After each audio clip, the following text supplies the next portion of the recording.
Alright, what's going on my broskiis? My name is Toadskii, back again, here to bring you guys yet another One Piece Treasure Cruise video. In this video, we're going to be talking about the upcoming KIZUNA that's coming to Global. So this is the KIZUNA Clash versus Sakazuki, was just input through news time today. Full confirmation, this is the next KIZUNA Clash. In this KIZUNA Clash, you will be able to pick up the materials for the Zoro and Sanji still. So I think this is actually the final time we're actually able to, this is the first opportunity we get as Global players to completely max out the character, which is exciting. So if you've been playing KIZUNA since the start, you've picked up all the materials along the way, this is the KIZUNA where you can finally max them out. Now, I know many people out there still haven't got their Zoro and Sanji fully maxed out. Do not worry, future KIZUNAs will have their materials still available for you, so you can still pick them up, which is good. But this is going to be a good time to go ahead and max it out. Additionally, World Clash Ace and Sabo are going to be obtainable in the KIZUNA exchange. So this is where you go ahead and use your tickets. In the boxes, you'll be able to pick up additional copies of World Clash Ace and Sabo. So if you haven't picked them up previously, this is going to be a good opportunity to pick these characters up. They're pretty decent free-to-play characters. You don't see them used too often nowadays, but they're still pretty decent.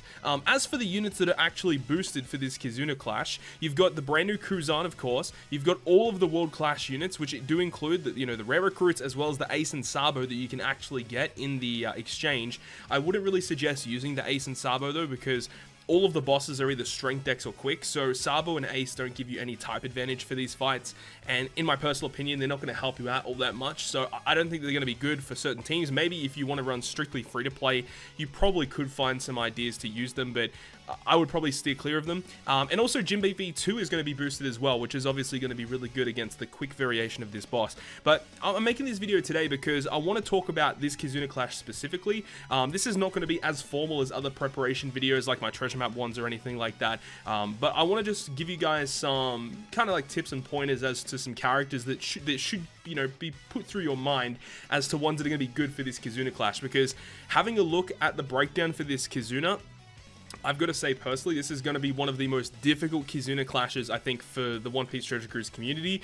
Just the fact that all of these World Clash units, well, specifically these three here, the Luffy, the Blackbeard, and the Akainu, they're very difficult to get a hold of, and they are all very, very good for this actual KIZUNA Clash. If you have all three of them, you can literally run all three of them on every single team for the strength, the dex, and the quick variation, and like all of their abilities will help out in this fight. So let's go ahead and go through. I am on the database right now. We have the character search menu as well as the team builder. So we'll go through some characters that you could potentially build with a team. I also have teams that I've personally made myself already. I guess I'll show you guys my team compositions and how that's supposed to be working. So we'll go through it. So the first boss that you take on level 1 is the strength variation. So I have the strength variation here in a notepad, of course. As I said, it's going to be very informal compared to the stuff that I usually do. But for this strength variation, stage 1, 15 turns of cooldown is applied to fighters, driven, and shooter characters. So you want to be building a team predominantly of these characters to give you the best chance of clearing it, of course, because it means you don't have to stall. And of course, because this is the strength variation, you mainly want to be running quick variants of fighters, driven, and shooter characters. So, of course, that's going to be a thing. Then stage 2, the mini-boss is Jinbei. He has 700,000 HP. His preemptive is 3 turns of enemy defense up. It's a relatively decent defense up, but if you have some sort of special to activate either to increase your damage, or if you just remove that defense up, you could probably get through it relatively easily. But he does have a 1-turn 5-hit Great Barrier, so again, that's going to be kind of annoying. So Jinbei will be kind of a problem for some people, but he doesn't really do that much. I believe that after turn 3, I should probably add this here actually, because every other KIZUNA has had this. On turn 3, you typically get 5 turns of special rewind if the character is still alive, so you obviously want to kill him there. And then here's the final boss, the strength variation. I think he starts at around 7.5 million. That's the last few KIZUNAs have started around that. Preemptive is full immunity buff, so you can't give him any conditional boosts. 5 turns of increased damage taken. That doesn't matter too much, but when you look at what he does, it might be a problem for some people. He'll also inflict attack down to your crew, 7 turns of bind to your left-hand side, so you want to have a unit to remove that bind on your right-hand side, and he will randomly change your orbs around to just any orb, right? But the main thing here, obviously, he does stuff after certain turns, but in KIZUNA, you want to kill him on turn 1. When you kill him, he actually does death damage to your team, and obviously that does ramp up over time, so you want to be having some sort of really high-class damage reduction unit for this fight against Akainu. He does have an interrupt as well, where if you increase your chain or you fix your chain multiplier, he does bad things. We don't know exactly what he does, but from what we can tell, just looking at videos on the Korean side of Treasure Cruise, we have seen that he seems to remove your positive buffs. That's what we've seen so far. But you got to remember, if you apply a chain lock to your team, that's classified as a debuff. So there's some kind of cool shenanigans you can deal with that. So the team that I have for this, we'll go ahead and whip it up real quick. So this is my team composition that I have kind of planned for this. So once again, we can go ahead and go through this once again so you guys understand what's going on here. Now, against the stage 2, that might be a little bit challenging, but what we can do some kind of, I wouldn't say it's trickery per se, but it kind of does help out a lot, right? So we can go ahead and activate the switch ability and make him switch into Luffy and then activate one of these specials on stage 2. So he's going to have a matching orb and we'll have an orb boost here. So this is going to do a pretty good amount of damage. I just want to check this real quick. This is going to do 1.3 million damage towards Jinbei. Of course, he does have a barrier. He does go through the barrier. He does have defense, though. We don't know how big the defense is, but we'll have to wait and see. But honestly, even if we do tank a hit, it might be a little bit of a problem, but we do have some pretty good healing mechanics with this Luffy lore, so that might help us out. So that's going to be good. But as I said, the main team composition revolves around this right here, and we can actually get a pretty good amount of matching orbs. I'm not too sure if he'll have a guaranteed orb, because we are going to activate the Tesoro ability, because we can actually use him as soon as we enter that stage, and he gives us a chain lock, and because a chain lock is considered a debuff, he won't remove that on our team, which is pretty good. And then we can activate Marco. Marco is going to be one of the most essential, I wouldn't say he's essential, but he's one of the best units for this fight. The main reason for it is because with the preemptive attack, you get 7 turns of bind to your left-hand side. He removes that by 5 turns. He also reduces 5 turns of attack down, and I believe it's at 80%. Is it 80%? Or is it? Yeah, it's 90% damage reduction. So he does reduce a lot of that death hit that you will take. So he basically gets around most of the debuffs that get inflicted to your team. The only thing he doesn't reduce is the increased damage taken. As I said, it shouldn't be too much of a problem so long as your damage reducing effects are really strong.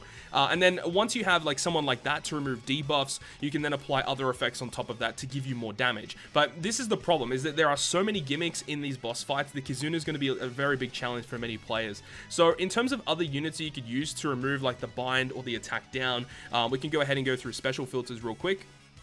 And then we'll go through attack down and bind removers. We'll filter by attack for a little bit of a better search. Ambush Linlin is going to be a really good option as well, as she is able to remove 6 turns of bind and 6 turns of attack down. She also gives you an attack boost to your powerhouse and driven characters, so that's really good. But remember, you do need damage reducing effects on your crew as well, so we'll go through some other units as well. Let's have a look here. The Strength Marker obviously is a really good unit. Remember, you need to remove 5 turns of attack down and 4 turns of bind, so long as you have max bind sockets, to be able to remove that. This Kaku is another pretty good option. He does remove 5 turns of attack down and bind, so he's really, really good.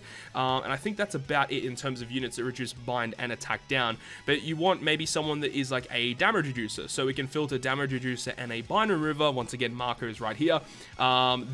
This pudding right here is actually a pretty good option because she reduces bind by 4 turns, which is exactly what you need, and reduces damage taken by 80%.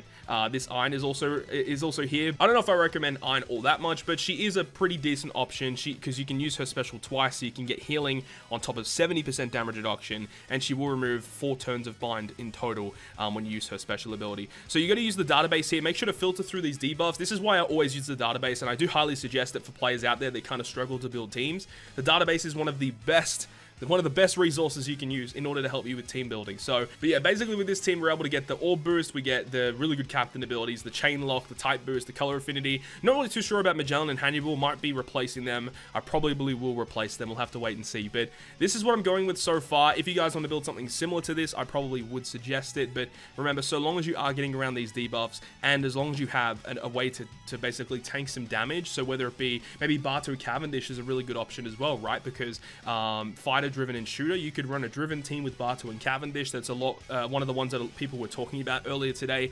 That would be a really good option, of course, because Bato and Cavendish have type advantage against the strength boss, so that's a really good option as well. So this is just one example of a team that I decided to build. You guys could definitely build something else, but that's the first boss.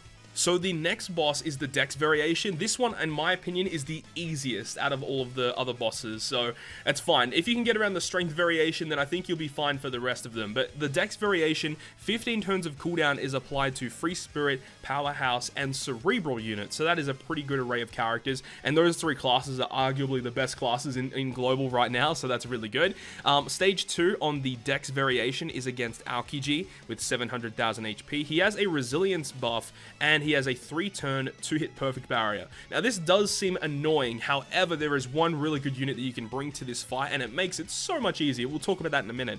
So with stage 3 is the DEX Akainu. He will have delay immunity, so that's fine. You still can poison him, you can still reduce his defense, which is big. We'll talk about that in a minute. Also he has normal attacks only will get inflicted to your team. 3 turns of chain coefficient reduction. We can bring a unit that can get around that relatively easy as well. 7 turns of bind and 7 turns of despair will also be inflicted to your captain spots. So having someone to remove that's going to be really useful, of course, and a full board of badly matching slots. Now that's good that he actually gives you a full board of badly matching because there are plenty of units you can bring that can change those into beneficial, which we'll talk about as well. Turn 3, he blows away your characters. Turn 6, he does damage, and obviously there's my team composition there.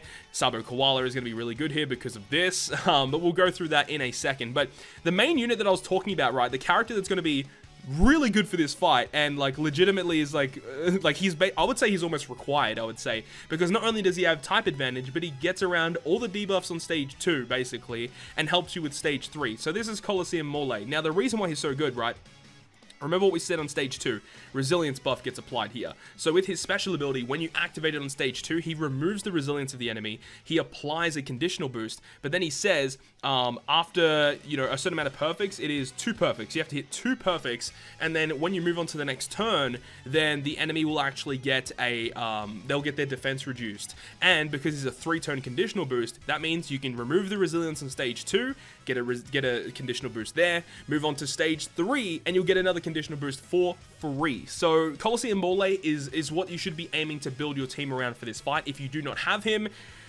I don't know what to say. I said when he first came out, he is one of the units you need to max out because he is just a powerful free-to-play unit, and he's going to make your life a whole lot easier for this fight. So obviously, building a team around him, you want to be building a Free Spirit team. He does require your captain to be Free Spirit in order to get the conditional boost, I believe. Yes, that's right. Your captain does need to be Free Spirit. And of course, there were 2 options that I had for this, actually. The first one I was going to go with was actually, well, this is the one I'm going with right now, is Sabo Koala. But the other one that I was thinking about was actually Vivi and Rebecca.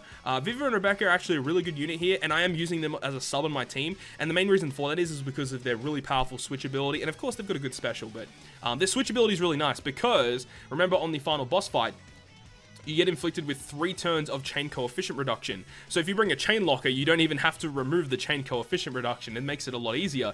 But for a free-to-play option, another unit that you could bring, like hypothetically, if you didn't have Sabo Koala or you didn't have Vivi and Rebecca to get rid of the, you know, the chain lock or the badly matching slots, you could actually go ahead and use Treasure Map Nami. And she is really good for this as an example because she changes badly matching slots into matching and she removes 3 turns of chain coefficient reduction. So that's another really good option as well. If you wanted to bring someone like that, you know, even if she's not boosted on the type of team that you're trying to build, Treasure Map Nami would be another really good free-to-play character for Stage 3 in particular. But obviously, talking about the team that I'm going to be building here, it's going to be this. So at this point, we have an attack boost. We have, you know, we have this ability for the chain lock.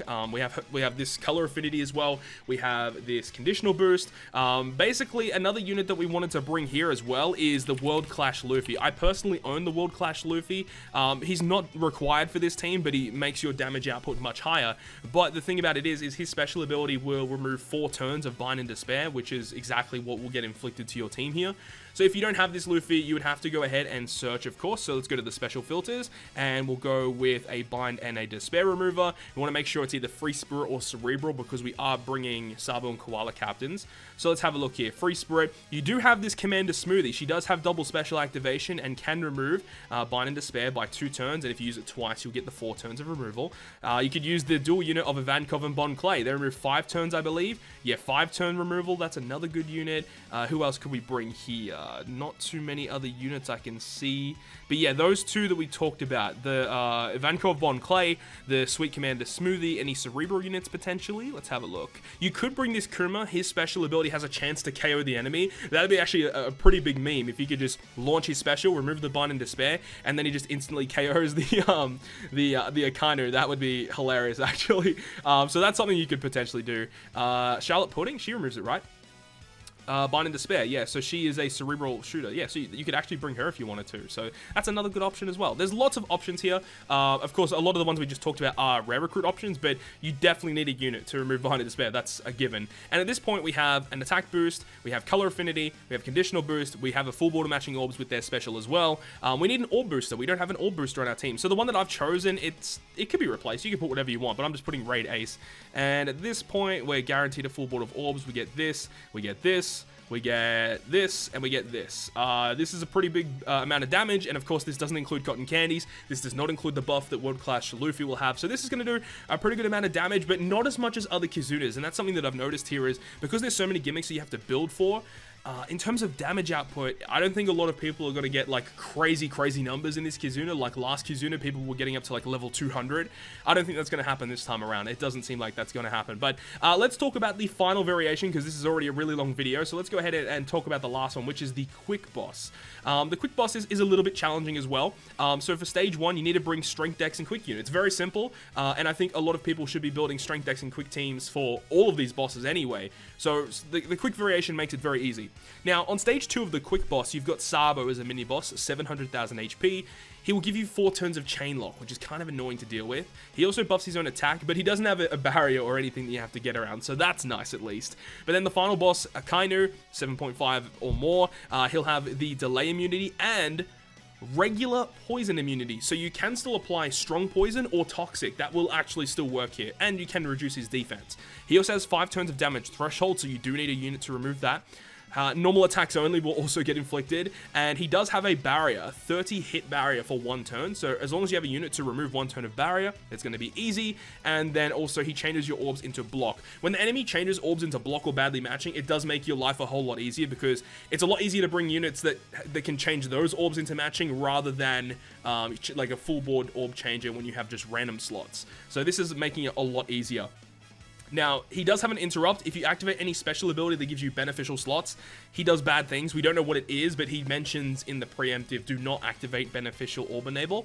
So you need to bring a unit to literally change the orbs into matching, which is fine. So of course, I'm going to be using Luffy Law once again. They are not boosted this Kizuna, but they're just really useful because being Dex and Quick all the way around, and no matter what variation you bring them on, they actually will always get their cooldown reduced because of their type and class combination. So that's really useful. So let's have a look at what we've got here. Let's go ahead and build this team up, and we'll talk about it a bit more.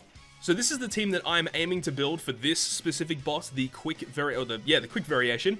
So with this one, this is a very interesting team, and there is a boosted unit here. This V2 Jinbei is boosted for this event, so he's going to be useful here.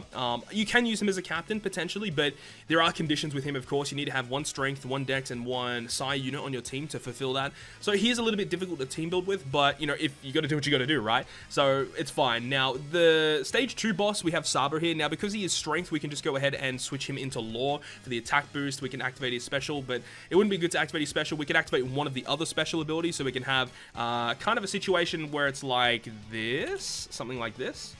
And then by doing that, and he would have the attack boost, switch with him to Luffy, activate his orb boost, so we have this ability that'd be a lot of damage, and it's fine. Like, that's not going to be a problem there. But of course, when we move on to the final stage, let's talk about how this team counters it. So when we go ahead and have the damage threshold, we can activate Morley to remove the damage threshold, as well as apply conditional boost. So if you haven't farmed Morley, it's such a shame because he's really good for this Kizuna mode. Then we've got the normal attacks only, which is fine. The barrier. Now we've got Shanks to remove the barrier, and not only does he do that, but he actually can remove the block orbs as well, so we can use his special twice if we need to, but once will be more than enough, of course. Then we've got the Judge. The Judge is very important because not only does he give color affinity to our Dex characters, he actually has the ability to remove chain lock by 5 turns. Now, because of this Sabo here on the mini boss stage, he does give us 4 turns of chain lock. So by the time we move on to the final boss stage and we use his special ability, we can remove the chain lock, get the color affinity, and we're good. We've got Jinbei here because not only is he boosted, he can give our crew a tight boost, which is nice, and because he's boosted, he's going to be doing lots of damage. And we've got double Luffy lore, of course, because why not? Luffy lore is really good for Kizunas, goes to show once again why he's one of the best in the game. So let's have a look at this. Now, in terms of free-to-play, these characters are all free to play, so that's not really a big problem. If you don't have Luffy lore, that will be a little bit of a challenge, but you could definitely replace him with another rainbow-ish style captain. Now, I'm just looking on the database right now. Because of Morley requiring a free spirit captain in order to get the conditional boost to activate, you definitely want to make sure that you are fulfilling that. If you have quick gear 4, you could still potentially use something like that. Legend Frankie, potentially. Is that actually doable here? Yeah, he's a striker. You can't because of this this Shanks, though, so that actually is a little bit of a problem. Who else do you have here? Who else do you have? You could actually potentially use V2 Shanks. You could definitely use something like that, but then if you did do that, you would have to replace him with just another unit that removes barriers. So that is something you'll have to take into consideration, and that's not a problem if you do take out that Shanks, because this Shanks does change block orbs into matching. Well, he doesn't change them into matching, but because if you're running predominantly DEX, you'll be able to still get around that, as long as you bring a DEX unit that removes barriers. And then if you don't have Jinbei, you would have to replace him with some type of type booster. Remember, you don't have to copy my teams. You just have to make sure you're getting around the debuffs. And the quick variation is relatively straightforward. As long as you have potentially some sort of boost or a way to remove the chain lock against Sabo, that's not going to be a problem. And against Akainu, you need to have some sort of unit to get rid of damage threshold. You need a unit to remove the barrier and remove block orbs. So block orbs, barrier, and threshold against the quick boss. That's going to be your ticket into getting through this. And of course, do not activate a beneficial orb enable in this fight. So there we go. That's the rundown of all the Kizuna units, or the Kizuna bosses. This might be a little bit messy. Hopefully you guys understand. I'll leave timestamps down below so you guys understand, you know, where stuff starts, where stuff ends. But those are the KIZUNA variations coming up on the 16th of March, 2020. Make sure to look out for that. I believe I will be streaming when the Sugo Fest goes live, so I'll probably do some live KIZUNA as well, so make sure to look forward to that. So hopefully you guys enjoyed the video today, and if you guys did, make sure to leave a like, and if you want to stay up to date with all the content that I post, including more One Piece Treasure Cruise content, make sure to hit the subscribe button down below. But on that, guys, I will see you guys within the next video.